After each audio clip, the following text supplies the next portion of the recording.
Welcome to those of you who've joined us this morning.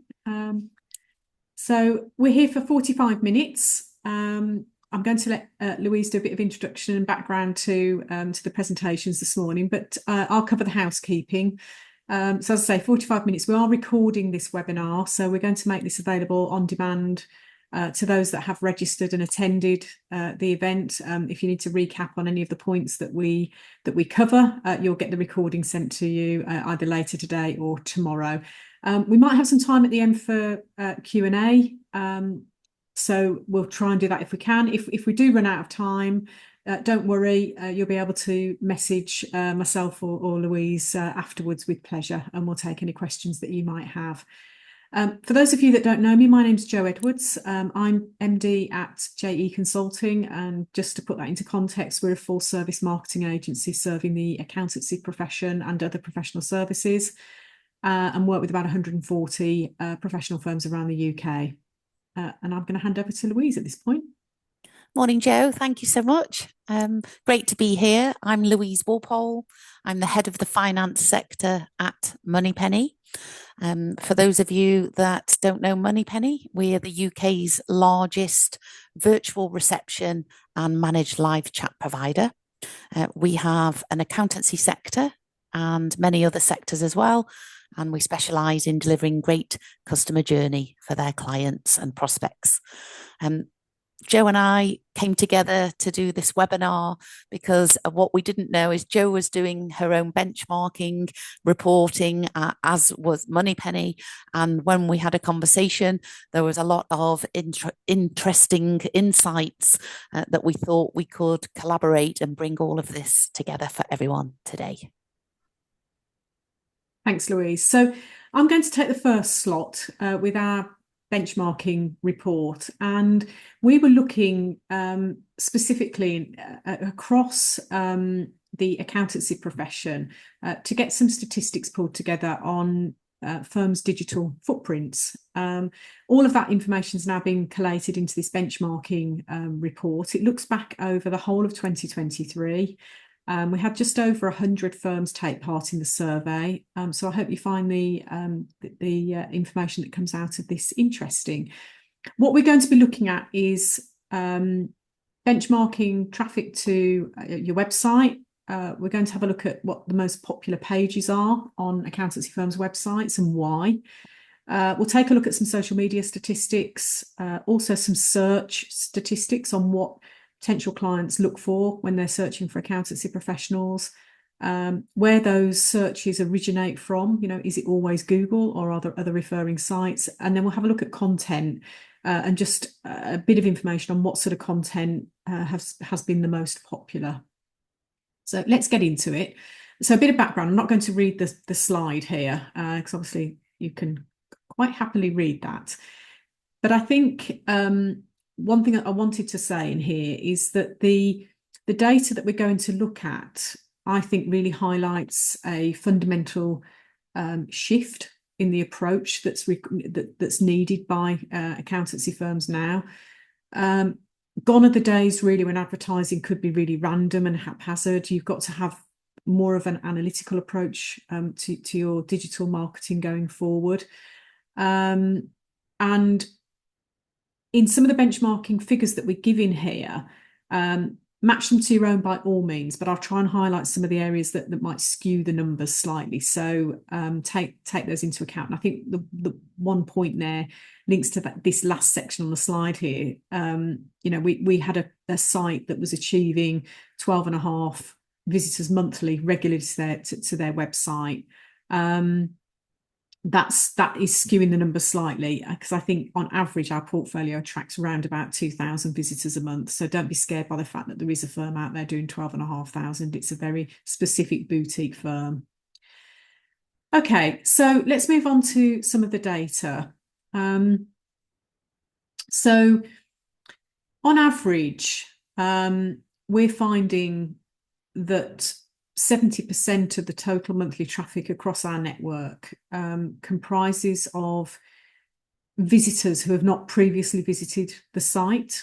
And this high proportion of new visitors is probably testament to the firms that are out there having regular content going out.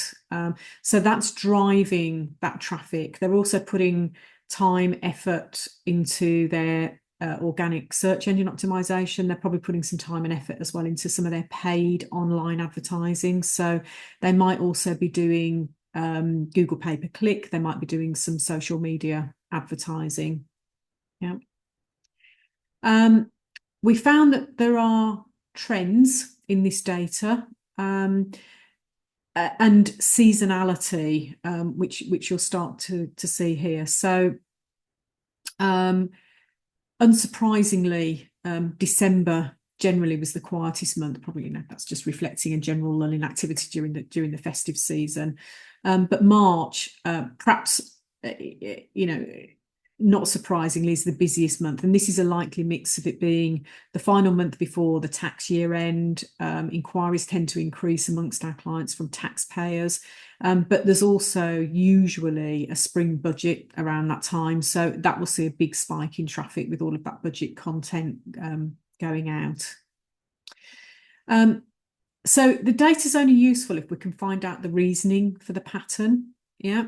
And you'll see that here, for example, we're getting that peak in March, but we're also getting very high figures coming through in January and February.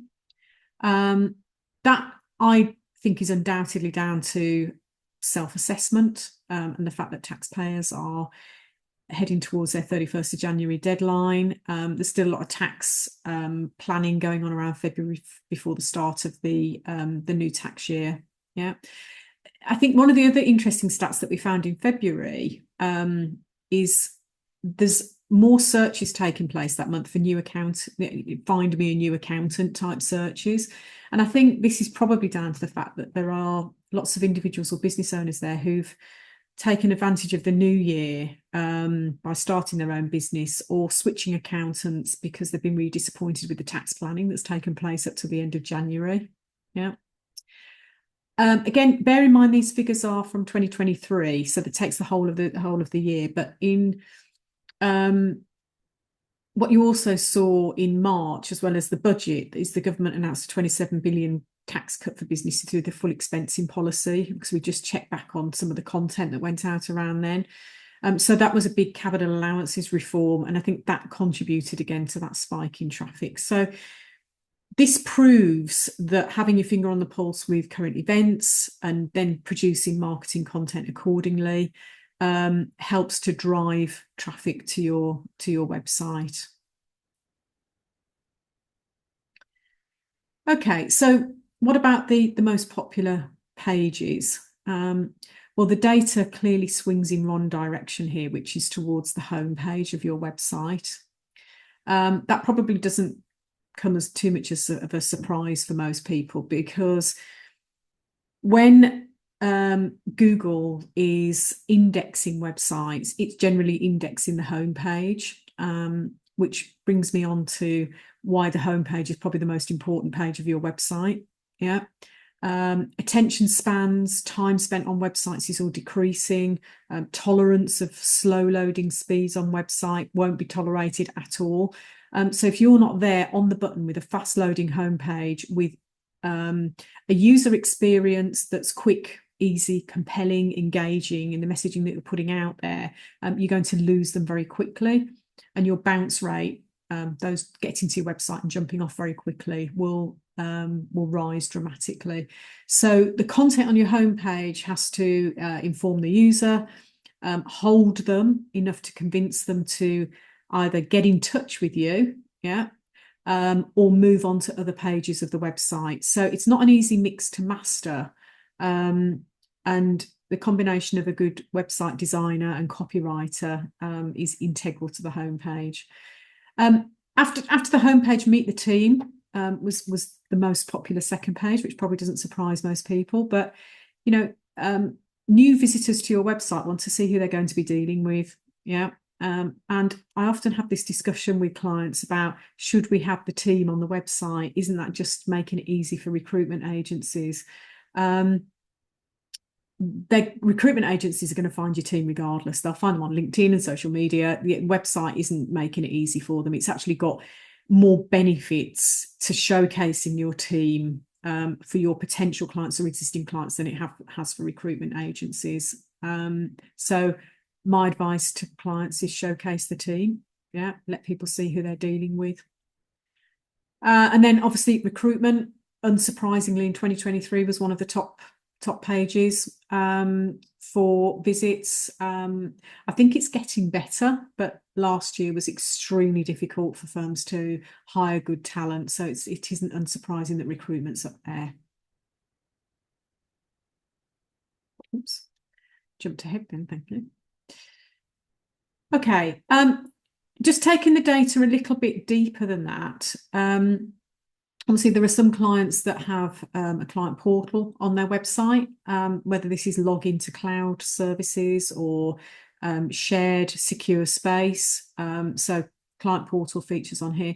But this was the interesting one for me, which is the news and blog section. And I'm pleased to see that it sits in the top 5, because it means that the content that's being sent out, whether it's on a newswire or through a blog and on social media, is actually driving traffic to the website and it's being read. So the fact it's in the top 5 pages throughout the whole of the 12 months, I think, is a good indication that the content that these firms are sending out is good quality. In terms of how people look for accountancy professionals, we obviously, and I think any firm would do this, is make sure that their website is fully optimized for mobile uses. And this is search on tablets or Android phones or iPhones, etc. You've got to make sure that your website is fast loading on all of those different devices. The accountancy profession skews the rest of the industry slightly, because we would tend to find that for legal and other businesses, a higher percentage of searches to the website would actually come from smart devices. Accountants buck the trend, with 72% of traffic to client sites actually coming from desktop searches rather than mobile. So I think the answer to that is that if business owners are looking for a new accountant, they'll generally tend to do it from their desktops in work time. It's not an evening or morning activity where they'll be using their smart devices to do that. So just an interesting stat that slightly bucks the trend. In terms of where users originate from, so for the majority of our clients, those will be UK based. We have got some clients that have international expertise, so we can see a bit more of a worldwide global split. But the majority of searches for our clients tend to be in their core catchment area, and it's good to monitor that, because again, if you're a firm that's active that is delivering services in a regional area, let's say it's Preston or Manchester, your core catchment area is going to be the northwest. We want to make sure that the majority of business is coming from that area. Locality is still really important. I know now that we can take clients from anywhere, but location still plays a big part in that search. Yeah. In terms of search engines, our study found that Google was by far the most popular search engine across the board. No surprises there. Bing follows closely behind, but I think firms need to take note of some of the new search engines that are coming through now. DuckDuckGo is an interesting one, doing lots of television advertising at the moment, and this is an ad-free search engine. And individuals getting a bit fed up of all their data being captured by cookies and sponsored ads appearing all the time.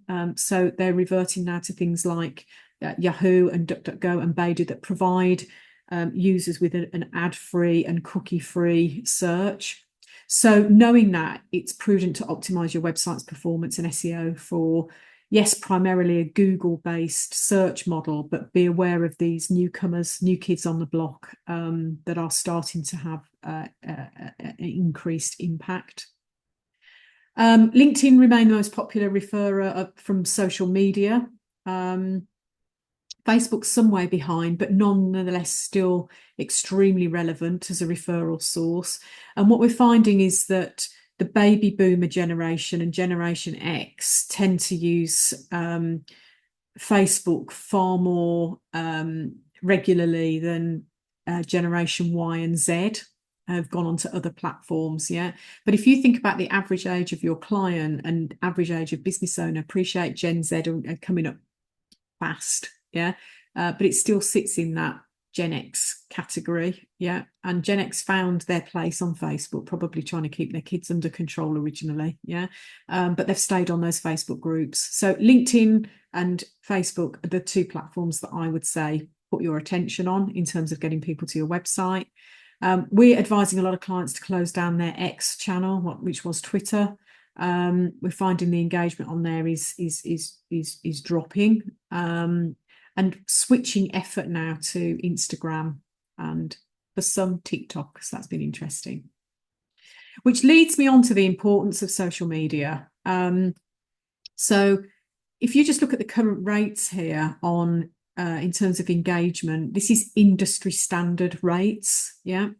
So engagement rate on Insta, LinkedIn, X, and Facebook. Yeah. And then we match that across the survey results that we got. And we can see that we're doing all right. Our engagement rates are much higher on these platforms. And again, that comes down to hopefully good content being shared.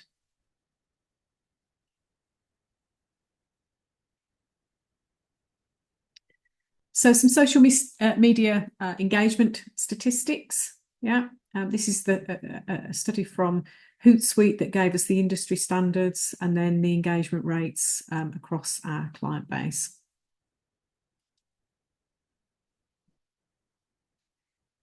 So let's just move on to content marketing, because we've talked about traffic arriving at your website, methodology in which they get there. A lot of this is driven obviously by the content that's going out. So not just what's on your website, but actually what you're putting out once your website's up and running.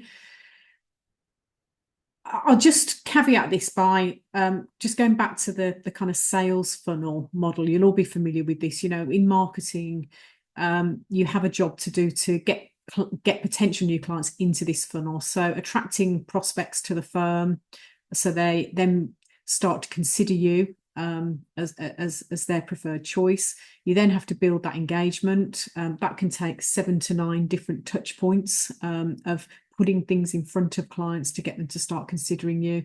And then that's all about turning opportunities into clients. So getting them to actually have a call to action with you, fill in a web form, pick up the phone, use your live chat, whatever your methodology is for getting them to get in touch with you, can take, well, it's a slow burn. We all know that with attracting new clients, but the more we can keep the funnel being filled up, and if they fall out in position 2, getting them back into the top again is important. And this is where content all comes through. The first thing I would suggest is that you conduct a SWOT analysis on the content and digital footprint that you already have, and perhaps end up with something that looks a little bit like this. Yeah. So, your strengths could be, we've got budget to invest in our email channel, or our client base allows us to run a survey and we could produce some content from that. Our weaknesses might be we haven't our content is all top of funnel and not got some good call to actions on there. So have a think about your digital footprint, what you're doing in terms of producing content at the moment, and where the opportunities and strengths lie, so that you can build those into your content plan. And this is an important part of that content planning. Before you start putting lots of stuff out there, you need to understand who your audience is and what their communication preferences are. And a tool that you can use for this is something called a buyer persona tool. So for example, if you're looking to target businesses, for example, that are, fast growing tech businesses, your demographic on age and income is going to be very different, perhaps, to those of you that want to focus perhaps on manufacturing and engineering. So you need to start looking at, if we're spending marketing budget and we're generating content, who's our audience? What are their communication preferences? Do they prefer email? Is there sandpit in which they're playing actually LinkedIn or Facebook or Instagram. Yeah. And don't just go out there creating lots of noise that you hope eventually hits somebody. What you're looking to do is make sure that that content is wholly relevant to the audience that you're trying to target, and you're putting it on the platforms or search engines that they would generally use. You'll have clients already in those demographics, in those industry sectors. So you need to have a look at your client base and understand what the challenges are, that the pain points that that audience has, and then adapt your content to meet those pain points and challenges. And all of this content needs a home on your website. So we would always recommend that you have a section on your website that is easily navigable from the homepage. You might want to call it insights or resources, or news is probably a bit of an older term now. Insights is my go-to at the moment. And within that, you can park all of the content that you're producing. And that content can be a mix of articles, blogs, guides, research papers, video content, but get a good kind of media mix going, and then create that hub on your website that you can then share that across your social media channels. You will need blogs, and the reason this is important is for search engine optimization. So when you put new content on your website, and blogs is probably the easiest thing to produce on a very regular basis, that blog content needs to be optimized for all of the search engines.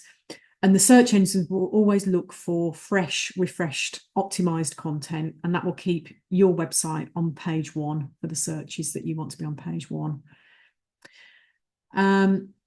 So I think just some of the headlines that we've used that got traffic to the website in 23, latest news, latest insights, shake up, tax change. Those are all of the things that got the traffic to the website. So you need to think about your headlines and your subject lines if it's email marketing.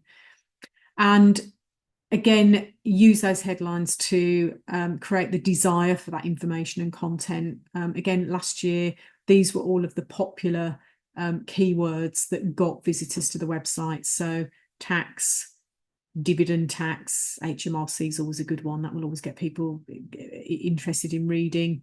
Yeah, so we just put a kind of a word map together here of the different types of strong keywords that got the visitors through to the site.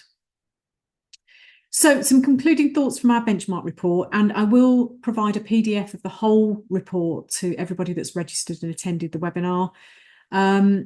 Focus on your homepage, focus on your meet the team and contact pages and the ways in which people can get in contact with you. It's all about making it as easy as possible. Understand that your website will be most visible between January and April, and use that seasonality for lots of different campaigns, focusing on what's relevant in each period. Optimize for desktop, don't neglect mobile, but it still remains the most popular search for accountancy firms. And if we can help with any of that, then our number's here to get in touch, or you can always email me, but we'll come back to that at the end. So I'm going to stop sharing now and hand over to Louise for your benchmarking report. So over to you, Louise. Thank you, Jo. Oh, something that I really take away from that is a conversation I had with a client of mine about their website, and they didn't have the Meet the Team page. And I asked them why not, and they said, "Well, we don't have fancy offices." And I said, "Right." I said, "Okay, traditionally, business used to put photos of their beautiful offices to impress their clients, prospects, and new recruits." I said, "You don't need a fancy office, not with the new world. You need picture of your team, picture of your charity work you've done, pictures of your dogs in the office or at home. That's what people want to see now." So what you were saying there right at the beginning really does resonate with, what do people want to see? And I think we need to sort of take the traditional ideas. Do you think? Absolutely. Yeah. Oh, well, thank you. I'm going to share with you, hopefully that's loaded okay your side. I'm not used to Zoom. Is that shared okay, Joe? Is that no? Oh, bear with. Here we go. Should be with you now. There we go. Yeah, all good. Amazing. So yeah, I mean, Joe, you kindly shared with us, with the watchers, your benchmark that you conducted all throughout the year of 2023. Now, Moneypenny, we conducted some research. Oh, sorry, I've gone back to the beginning. I think it's taken me. Sorry about this, Joe. Nice little technical blip. I think so. We've got two slides that are very similar headings in our. Here we go. Hopefully, this takes me back to what we're going to cover. Here we go. So, what we're going to cover, we've got a couple of things. We looked at how do accountancy firms compare to other industries when it comes to that client experience, customer journey, and how to make the website work harder. You've shared a lot, Joe, in the last 20 minutes, but some of the insights in the 100 websites we looked at and the key areas that we could definitely take away, and some small changes that could have a huge impact. So yeah, let me share with you a little bit how we did it. Our team of marketeers at Moneypenny, the accountancy websites they looked at, they were a range of different size firms, some sole practitioners, some mid-size, and a couple of the top 100. So a real mix of websites. And these are the findings. So no further ado, we looked at how easy is it to find the website on a search engine? What were the very first impressions? Like you said, Joe, the homepage. What was that first impression of landing? How was the navigation around the website? And then how easy was it to contact that business? So these are the findability stats. They started really well. Of the 100 websites, 96% of the websites, when you key in their company name, appeared at number one. So that's great. If someone knows the name of the accountancy firm, perfect. However, going to go a little bit further. On the first impression side, was the offering, once you've landed there, was the offering really clear? And then was the signposting, like I say, was there a call to action? Did it guide the web visitor to the right piece of information on the website? And was there an attempt to get that web visitor in touch? So this is where it's slightly less. At 54% of accountancy firms, they either overwhelm with too much information. Joe will start smiling because I'm sure you've seen thousands of websites over the years in your industry. Too much information, or they don't give enough. So there's a real balance here of getting that right. We did survey law firms and property firms as well at the same time. And everybody fared around the same. Legal were 56% and property 44%. So the clarity of offering across all industries, the accountants are not alone, but it's getting it right and speaking to experts who will give you a guide on what is the right amount to go on the website. We slightly go down with an ouch on the SLISC signposting for the 100 firms in finance that we looked at. Only 24% of them gave a really clear where to send their web visitors. It is a journey on the website. Joe, you'll have the exact stats on how long people stay on websites and how many clicks on websites people stay on for before they've bounced. But that clear signposting, there's really quite a lot of work to be done for the firms that we surveyed and many out there. Oh, going back to that clear signposting, there's two things, and you touched on them as well, Joe. One is your prospects, signposting those to the right place, but the other one is your potential recruits. When people go on a website, they've got an objective to get to where they need. What do they need to do to get, as I say, what they're looking for? If someone was a potential new recruit, if there isn't a clear signpost of careers page or how to apply page or an email address to go to HR, something like that is so simple. Nobody wants to feel like they're just a generic info at send your CV here and it'll go in a big pond of people to look. Anyone could look at your application. People want to. So that whole clear signposting works in two ways for your two types of people coming onto the website. So positive, did the website share, whether it was in all of that information or in the lack of information, did accountancy firms share what makes them different? And 91% did highlight on their page what makes them different, which is great. And they actually came out a lot higher than the other sectors. They fared at 34%. So accountants are proud to say what makes them different. It's just about getting the volume and the positioning of that right. What we found from the sites we surveyed, a really high amount, 82%, didn't have any FAQs on their website. And an FAQ section, a well-designed FAQ section, doesn't take a lot of work. Again, Joe, you'll know because you advise on this with your clients. You can have just 5 FAQs. It doesn't have to be, 100 FAQs on a website. You don't have to give too much away because obviously you're a business and you want to get that person to engage with you, to potentially appoint you as their accountancy firm. But the research shows that with Crazy Egg shared some research that there's a 30% increase in conversion after the website has a well-designed FAQ section. So, that's something to give some thought.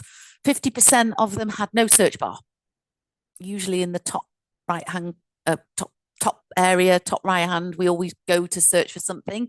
And again, e-consultancy shared that 83% of web visitors feel that a good search function on a website is important. And then this is the sad one, 42% don't feature any trust marks. This is close to Joe's heart. Any Trustpilot, any reviews, any awards, be proud of what you're achieving. Ask your clients for reviews. And the good thing is the good thing about review areas, it's a place where you can respond to a review as well, whether it's an average review, slightly negative.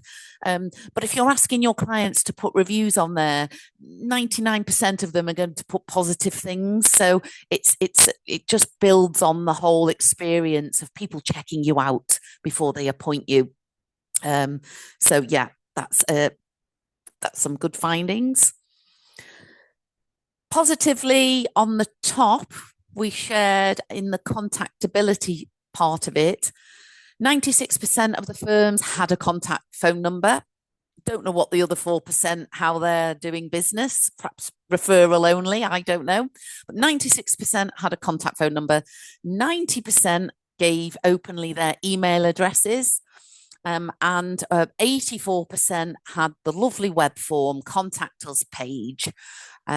Every website tends to have that web form, but we find that very few people actually complete a web form. It might as well not be there. So if you want to replace it with something new, maybe an FAQ page or maybe more meet the team, but the web forms, we see about a 2 to 3% engagement of a web form.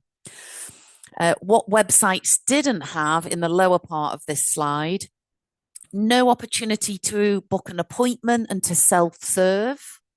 People like to self-serve even more so after the pandemic. We were conditioned into just go on, email us, book it yourself. So no appointment bookings, and that's a really easy tool. And Jo's got lots of tips in her armory for that. 11% had a human live chat on the website. 9% had a chat bot, and 3% only had a callback function. So again, the tools that people want to, what you want to appeal to people, not just the traditional method, pick up the phone or email us. Only giving 2 channels is quite vintage and not in a good vintage way. It should be, you should be opening up for, a lot of these are free and a lot of them are very small cost, but the rewards are huge.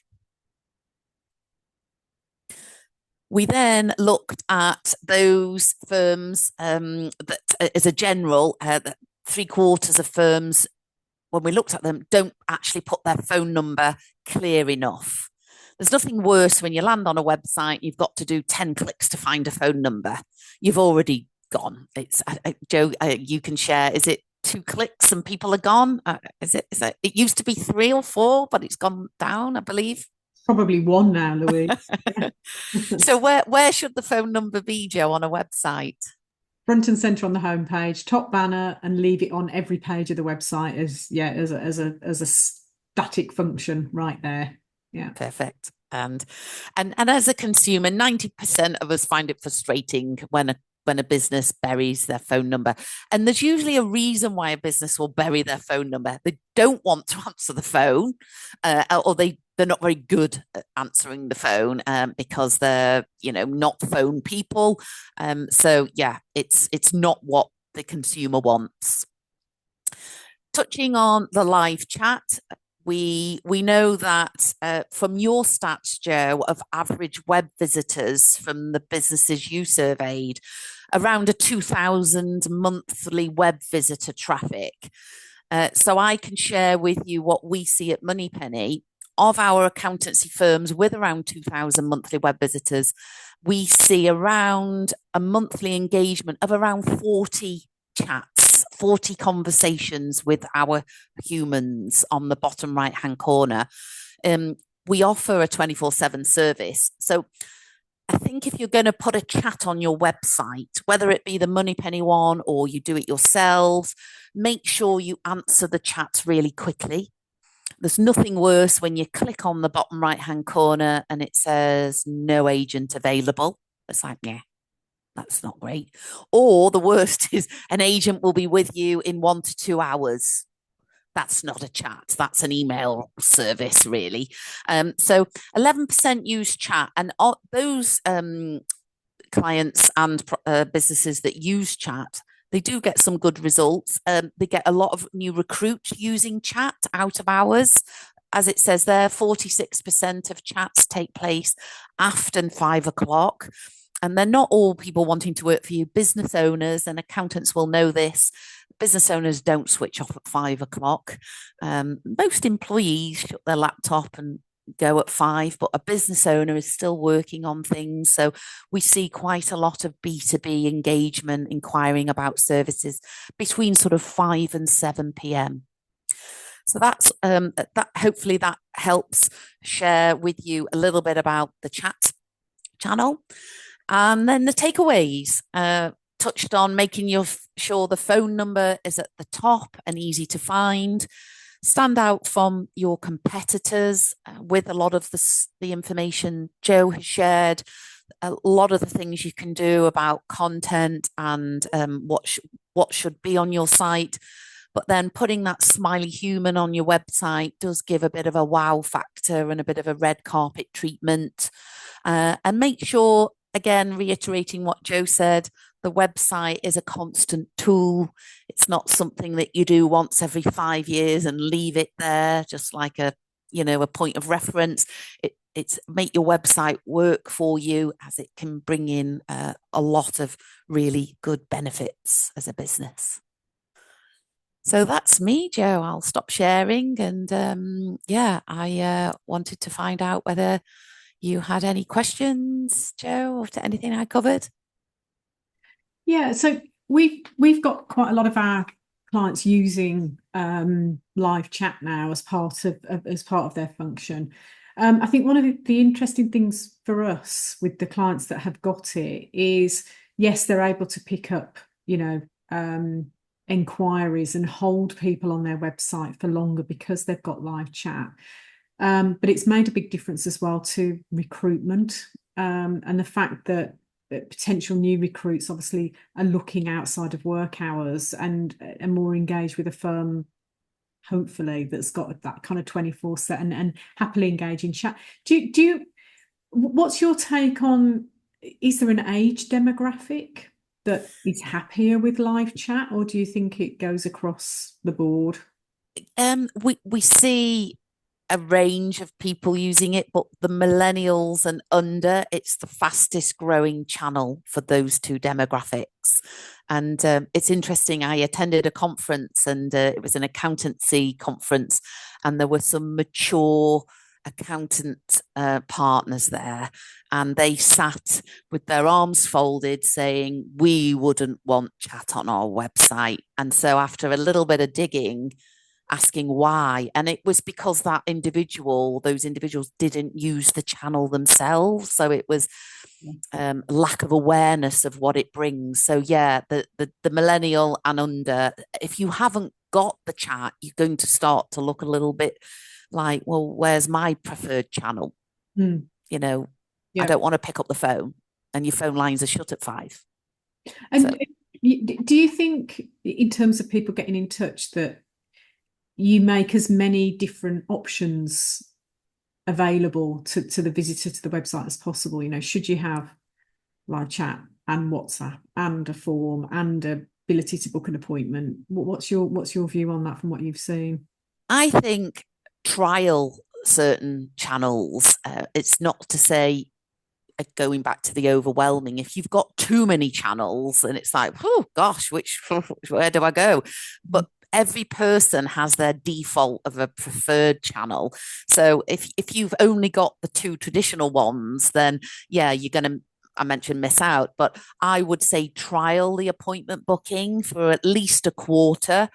We don't do the appointment booking software, but I know that you know of a few that you can share with your clients and prospects. But yeah, I would say trial. And then if you see that you're getting for the small amount of cost, if there is some traction, I would say, why would you then take it off? Yeah. Yeah, I know we're helping quite a few clients at the moment get WhatsApp for Business set up properly, and they're using that as you can live chat, you can WhatsApp, you can, I think, 4 or 5 different ways of getting in touch with us is keeping them on the website longer and generating more inquiries as a result. So yeah. And accountancy firms often say to me, oh, we don't need to spend much on our website because we get all of our business through referrals.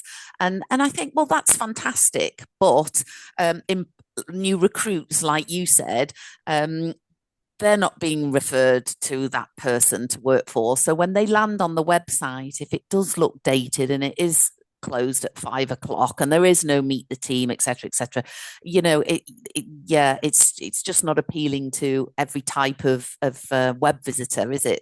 Yeah, absolutely. All right. Well, look, thanks for joining me on the webinar today, Louise, and giving up your time for your benchmarking report. Really do appreciate it. It was just good that our two reports were aligned at the same time. So hopefully those watching have had some useful content today. You can get in touch with either me or Louise. I'm Joe in fact, no, I've changed. I'm joe.edwards@je-consulting.co.uk. Louise? Yeah, louise.walpole@moneypenny.co.uk. Do get in touch with us if you've got any questions about what we spoke about, or if you'd like to chat about either of the services. We do free trials, but that's my 10-second plug. Fantastic. Thanks very much, Louise. It's been a pleasure. Thank you, Joe. Okay. Take care. Bye-bye. Okay, everybody. Thanks for attending. Bye for now.